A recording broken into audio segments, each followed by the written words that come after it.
Welcome to the next in our series of bite-sized webinars. Today we're talking all things AGA and GAGAs. As you'll know, there have been various restrictions put in place to prevent landlords from pursuing tenants for arrears in various ways recently due to the COVID crisis. But what these restrictions haven't done is prevented landlords from pursuing guarantors, and that would include guarantors under AGAs and GAGAs. At Travers Smith, we're seeing an increased number of inquiries about this. So today we are going to focus on the basics of AGAs and GAGAs from the perspective of a guarantor. We'll cover what they are, the difficulties that there have been with them, and also what a guarantor can or can't do in order to protect itself. Today, I'm joined by my colleague Sarah Fall, who is one of our Knowledge Council, to help take us through this. Sarah, shall we start at the beginning with what AGAs and GAGAs are? Absolutely, thanks Sarah. Yes, they're a form of guarantee that was introduced under the Landlord and Tenant Covenants Act in 1995, and it's relevant to new leases, and by this we mean leases that were entered into after the 1st of January 1996. And in context, this legislation was introduced following the recessions of the late 1980s and early 1990s, when former tenants were being pursued for rent arrears of tenants that they'd assigned to. Before this point, there was what we called privity of contract, and which meant that the contractual relationship between the landlord and tenant continued throughout the term of the lease. That's even if the tenant had assigned the lease. So outgoing tenants had to request indemnities from incoming tenants, and landlords had to request deeds of covenant from the assignees, which was a lot of paperwork, and importantly, it meant that tenants were retaining liability under leases for many years, sometimes even decades after they'd stopped occupying the property. And so the 1995 Act was introduced to change this position so that once a tenant had assigned its lease, it was no longer bound by the covenants under its lease. But as a way to appease landlords, it did introduce a section 16, which allowed a landlord to specify that one of its conditions for consent to assign would be that the outgoing tenant would provide an authorised guarantee agreement, which we now call an AGA, where the outgoing tenant would guarantee the incoming tenant's obligations until such time as that incoming tenant unassigned its lease again. There's no definition of an AGA as such under the legislation, is there? It's more a description of what an AGA can or can't do. But essentially, my understanding is it's a guarantee of the performance by a tenant's assignee of those covenants that the assigning tenant has been released. That's right, yeah, and that's really important to emphasise, because an AGA is only valid to guarantee the performance of the immediate tenant, and it can't impose any guarantee liability that's more onerous than the tenant would have had when it was actually party to that lease before it had assigned. It's also worth noting that it's only the tenant that can provide the AGA, so the landlord can't require that the tenant's guarantor provides the AGA, or that any other third party could provide an AGA. I see. And so then what is a GAGA? So GAGA is a kind of sub-guarantee. So this is the way that the landlord can require a guarantee from a tenant's current guarantor. So it's a guarantee given by the person who was the tenant's guarantor under the lease, but rather than being a direct guarantee of the assignee, it guarantees the tenant's liability under the tenant's AGA. So it's not a direct contractual guarantee of the guarantor between the assignee. That's important to note. There have been a number of high-profile cases, such as the likes of Good Harvest and KS Victoria, and these cases explored what is and what isn't possible under the legislation in the context of AGAs and GAGAs. As a result of those cases, over the last few years, it's not been uncommon to see AGAs and GAGAs falling foul of the anti-avoidance provisions in the legislation. Could we say that we have any clarity on this now? Yeah, this is quite a complicated area of law, and there is still an amount of confusion, although there have been several cases now, so we are getting a bit more clarity. The slide on your screen now shows a number of options that we know do fall foul of the legislation. And the main reason that they fall foul of the legislation is because of a provision that was introduced, section 25, which is quite a broad anti-avoidance provision of the Act.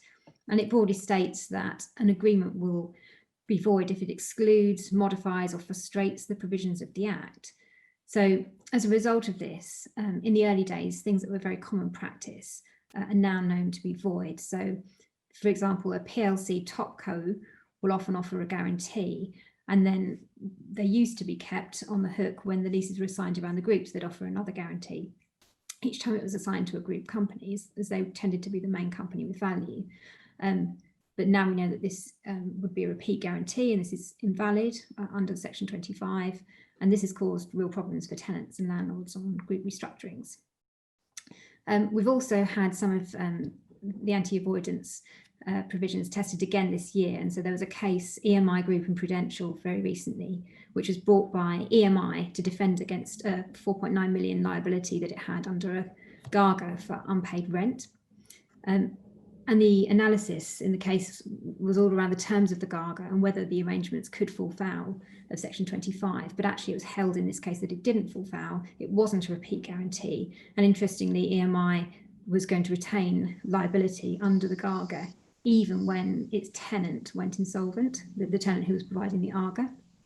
Interesting. It is interesting to think back to the origin of this legislation, actually out of the 80s recession against the current context, and particularly where, you know, the extensive use of AGAs and GAGAs is providing now a higher degree of stress for particularly retail businesses.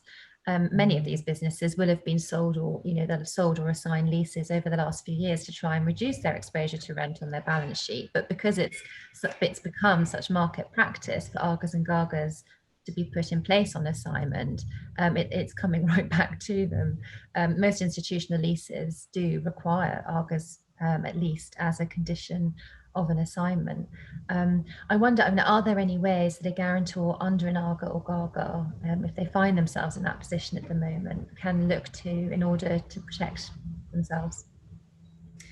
If an AGA or GAGA has already been entered into, then that's a slightly different position, I guess, and from where if they're thinking about whether they need to give one in the first place. So I guess going right back to the beginning, like, they really should, when they're being asked in the very first place to enter into this AGA or GAGA, have a think about whether they actually have to. So as you were saying, if there's a condition in the lease, then they're not going to have a very strong ground for saying they're not going to enter into one. But sometimes the leases are silent on this, and there's no reasonable justification under Section 19 of the Act. So they don't have to just accept that it's market practice and have to enter into the AGA or GAGA in the first point. And they might also be able to get an indemnity from the incoming tenant, so to recover any sums that they might then have to pay out under the AGA, and that's pretty standard practice, although worth noting, particularly at the moment, that if a incoming tenant can't pay its rent to the landlord, it's likely not to be able to reimburse the assignor too.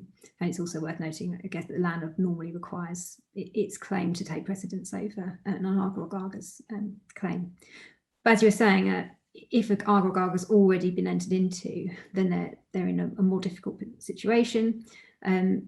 The landlord has to comply with various formalities if it wants to claim. So it has to serve a prescribed notice, a Section 17 notice under the Landlord and Tenant Covenants Act, and it's got to do that within 6 months of the rent arrears, or whichever arrears under the lease are become due. So it can't sit on it for longer and then make its claim, and if it does, it will be limited to 6 months recovery. And if the exposure is really significant, you might still be able to find that your AGA or GAGA was invalid.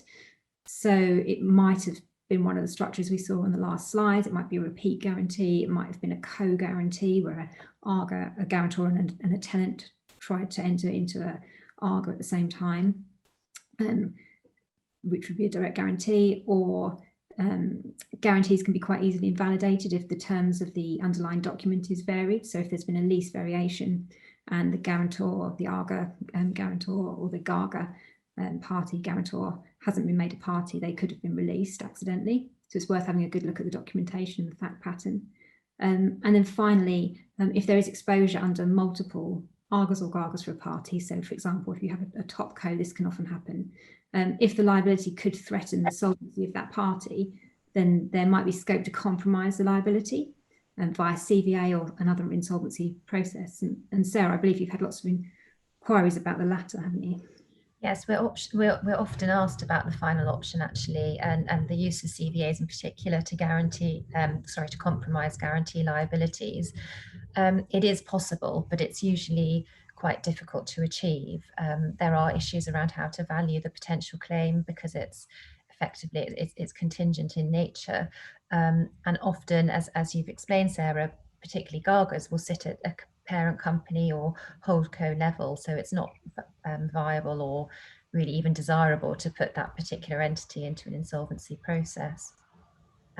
One other alternative for an AGA or GAGA guarantor who has received a Section 17 demand to pay a current tenant's debts is for them to request an overriding lease that sits between the landlord and the tenant of the lease in question.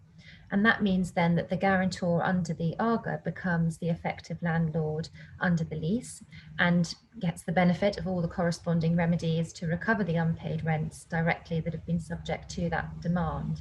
Although clearly at the moment those remedies are limited due to the various temporary tenant protections that have been put in place by the government during the COVID period. And our previous session, our last bite-sized session, was on the options and enforcement options that are still available to landlords. So if that is of interest to anyone watching this webinar, I would recommend also taking a look at that bite-sized session. Well, that's, I think, where we'll leave it. These are bite-sized sessions. So thank you, Sarah, very much for taking us through the AGA and the GAGA processes and what they are. They are a complicated beast at different times, and there are often a bit of confusions as to how they operate and how they should operate. I hope that this session was useful, and if anybody does want any further information in respect of any of the matters that we've covered, then Sarah or I would be very happy to hear from you. So thank you once again. Thank you.